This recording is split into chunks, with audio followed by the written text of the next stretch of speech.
Christmas has this power over me where I just want to have all the feelings, all the food, all the decorations, all the mental movies, all the friends, all the family, and all the stuff that Christmas season could possibly offer. I want every Christmas, including this one we're about to celebrate, to be the best Christmas ever. The rest of the year, I may be Mr. Low Expectations, but this time of the year, I turn into Buddy the Elf. Maybe you feel this way too. Your family hasn't gone 5 minutes without arguing in 10 years, but at Christmas, you imagine sitting around the Christmas tree, listening to Christmas music, drinking hot chocolate, and smiles all around. Or maybe any other time of the year, you're totally fine being single, but at Christmas, you daydream about your crush showing up on your doorstep Christmas Eve with a present so perfect, you couldn't have asked for anything better. Something about Christmas makes us dream big, raise our expectations, and imagine having the best Christmas ever. But our expectations are hardly ever met at Christmas, aren't they? Something is bound to disappoint us, and because we expect so much, the disappointment hurts that much more, which is why I try to keep expectations in the area of low. Think about it. If you think your team is going to lose the football game and then they lose, it's easier to take the loss than if you were convinced that you were going to win. If you're waiting for your grades to show up at the end of the semester and you think you're going to get a low C in English, how much better is it when that low B comes dancing through the door? See, how great is it to not expect too much? Even if you don't realize it, I bet you do the same thing I do in some areas of life. We might pray, but rarely do we think God will do exactly what we're asking for. We would say we have faith, but the truth is, we're just not sure God is going to show up and act the way we think that He should. Because God never seems to do what we expect Him to do. And when that happens over and over and over, eventually it just becomes easier to stop expecting so much. And what does it look like to lower our expectations on God? Well, we stop praying because we believe God either can't do anything or won't do anything. We lose interest in anything faith-related because God seems distant, far away, and uncaring. We think God is uninterested. He doesn't know or care anything about our lives, so why bother telling Him about it or expecting Him to do anything in our lives? We don't always do it on purpose. We usually just kind of become this way. And then, if God does answer our prayer, if He does show up, if He does do what we ask Him to do, great. It's a pleasant surprise. But set out with expectations of all of that happening and maybe not happening is a big mistake. I don't know about you, but that kind of God doesn't sound like something to celebrate at Christmas. But what if we got Him all wrong? What if we were missing the point and there was a better way, a more realistic way, a healthier way to see God that if we really understood would actually make this the best Christmas ever? So what's the point? What is God really like? The good news is we aren't the first ones to have expectations of God and have Him not meet them. In fact, the Christmas story, the story we're celebrating for the next couple of weeks, didn't happen at all the way people expected. But before we go any further, let's get a refresher on the details of the Christmas story itself.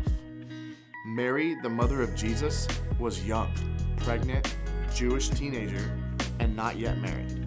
She and Joseph, the man she was engaged to marry, did not have a lot of money, and they were living in a land occupied by the Roman Empire, and at the start of the story, the Roman government had decided they wanted to have a count of all the people that they were ruling. So every family was told to go to the town where they were originally from to be counted. So Mary, who was pregnant, had to get on a donkey, make a hot and dry and miserable trip to get to a town where Joseph's family came from. Sounds terrible, doesn't it? But don't worry, that's not all. Once they got to Bethlehem, their destination, all the hotels were full because Joseph forgot to book an Airbnb or get on hotel.com. And now, Mary isn't just super pregnant and tired and uncomfortable, now she's also got nowhere to sleep. And then just because there wasn't enough going wrong already, Mary goes into labor. As in, the baby is coming, here, now, far away from their home, with no bed to sleep in or to have a baby in. Now, I know things were different 2,000 years ago. I know there was a different culture for that time and place, but I can promise you this. It doesn't matter what culture you're from or what time you're living in, this situation is less than ideal. Actually, it's terrible. It stinks. It literally stinks. Because in Joseph's desperation to find a place for Mary to have a baby, the only place he could find was a barn. Yes, a barn with animals. And the smell that comes with those animals isn't the greatest. And that's where they ended up. That's where Mary had her first child. Away from her family, away from her home, away from anything comfortable. She had her baby, just her and Joseph, completely alone. And no one expected it. But for all the expectations they had of God, it turns out they missed the one that mattered most. It wasn't that God had let them down, which would have made him undependable or weak or not worth following. It was that they missed who he really was and expected something completely different than who God had planned. And who was God? What was God like? Well, an angel showed up to tell Joseph exactly what God was like. Exactly what God was going to be like when he arrived. The angel said this.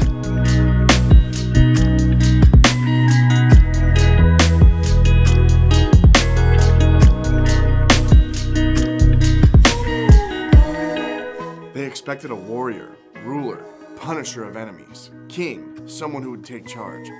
And they were disappointed because their expectations didn't meet reality. But the truth is, they got something far better. They got a God who was with them, not in a palace, but in a barn, meaning he wasn't an out-of-reach ruler. He was an acceptable, reachable ruler. God with them is an idea they didn't expect, but it was an idea that changed everything. God with us means no matter what, we're never alone, no matter our behavior, no matter our good days or bad days, no matter our family situation or financial status, no matter what we've done, we have a God who's proud of us and not embarrassed of us. So what I want you to remember is this.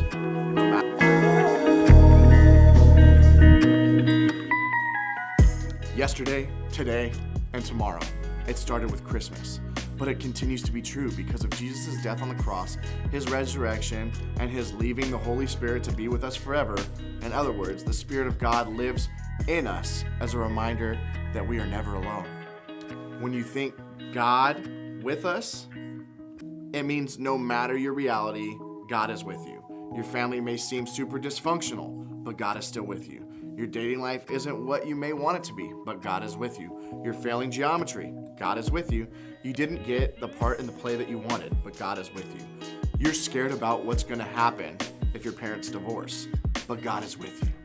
In other words, you're not in this alone. You weren't left to figure life out, and scary stuff, annoying stuff, and the stuff you worry about. You have God with you to help you through all that. Jesus changed the way we saw God. He gave us a new way to understand God and to relate to him. In fact, in John chapter 8, verse 12, Jesus says this about himself: I am the light of the world. Light helps you see what you didn't see before, which is exactly what Jesus did for us with God. The light helps us know what to expect from God and who he is. And that is the good news. You might be asking, so what? God is with me. What can I do with that? Well, for you, it might mean one thing. Find one way this week to help reminding yourself that God is with you. Maybe it's writing a note in your phone, asking a small group leader or a trusted friend or adult to help remind you.